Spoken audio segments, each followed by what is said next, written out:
December 30ರಂದು ಇದೇ ಪ್ರಥಮ ಬಾರಿಗೆ ಮುಖ್ಯಮಂತ್ರಿಗಳಾದ ನಂತರ ಸಿದ್ದರಾಮಯ್ಯ ಅವರು ಸಿಂಧನೂರು ನಗರಕ್ಕೆ ಆಗಮಿಸುತ್ತಿದ್ದು, ಅಂದು ಖಾಸಗಿ ಶಿಕ್ಷಣ ಸಂಸ್ಥೆಗಳ ಒಕ್ಕೂಟದ ವತಿಯಿಂದ ಮುಖ್ಯಮಂತ್ರಿಗಳಿಗೆ ಹಲವು ಬೇಡಿಕೆಗಳ ಈಡೇರಿಕೆಗಾಗಿ ಮನವಿ ಸಲ್ಲಿಸಲಾಗುವುದು ಎಂದು ಶಾಸಕ ಹಂಪನಗೌಡ ಬಾದರ್ಲಿ ಹೇಳಿದರು.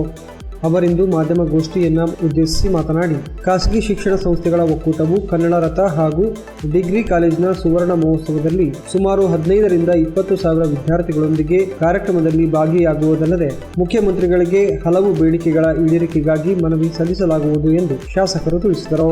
30ನೇ ತಾರೀಕು ಬೆಳಗ್ಗೆ 10 ಗಂಟೆಗೆ ಮೆರವಣಿಗೆ ಪ್ರಾರಂಭ ಆಗುತ್ತೆ. ಮಹಾತ್ಮ ಗಾಂಧಿ ಸರ್ಕಲ್ನಿಂದ ಡಿಗ್ರಿ ಕಾಲೇಜಿನವರೆಗೆ 1 ಗಂಟೆ. ಅದರಲ್ಲಿ ರಾಯಚೂರು ಜಿಲ್ಲೆಯಲ್ಲಿರ್ತಕ್ಕಂಥ ಎಲ್ಲ ಖಾಸಗಿ ಶಿಕ್ಷಣ ಅನುಕೂಲ ಮಾಡಬೇಕು ಅನ್ನೋ ಉದ್ದೇಶದಿಂದ 12 ಗಂಟೆಯಿಂದ 12:30 ಗಂಟೆವರೆಗೆ ಒಂದು ಇಲಾಖೆಯ ಪರಿಶೀಲನಾ ಸಭೆಯನ್ನು ಕೂಡ ಅವತ್ತಿನ ದಿವಸ ಏರ್ಪಡಿಸಿದ್ದಾರೆ. ಅದರಲ್ಲಿ ಸುಮಾರು ನಮ್ಮ ರಾಯಚೂರು ಜಿಲ್ಲೆಯ ವಿವಿಧ ಖಾಸಗಿ ಶಿಕ್ಷಣ ಸಂಸ್ಥೆಗಳ ಒಕ್ಕೂಟದ 10ರಿಂದ 11 ಜನ ಪದಾಧಿಕಾರಿಗಳು ಆ ಸಭೆಯಲ್ಲಿ ಪಾಲ್ಗೊಳ್ತಾರೆ.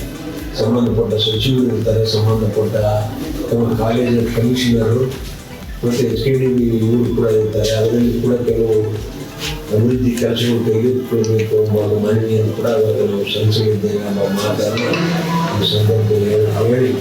ಈ ಸಂದರ್ಭದಲ್ಲಿ ಎಂ ದೊಡ್ಡ ಬಸವರಾಜ್, ವೈ ನರೇಂದ್ರನಾಥ್, ಸರಸ್ವತಿ ಪಾಟೀಲ್, RC ಪಾಟೀಲ್ ಸೇರಿದಂತೆ ಅನೇಕರು ಇದ್ದರು.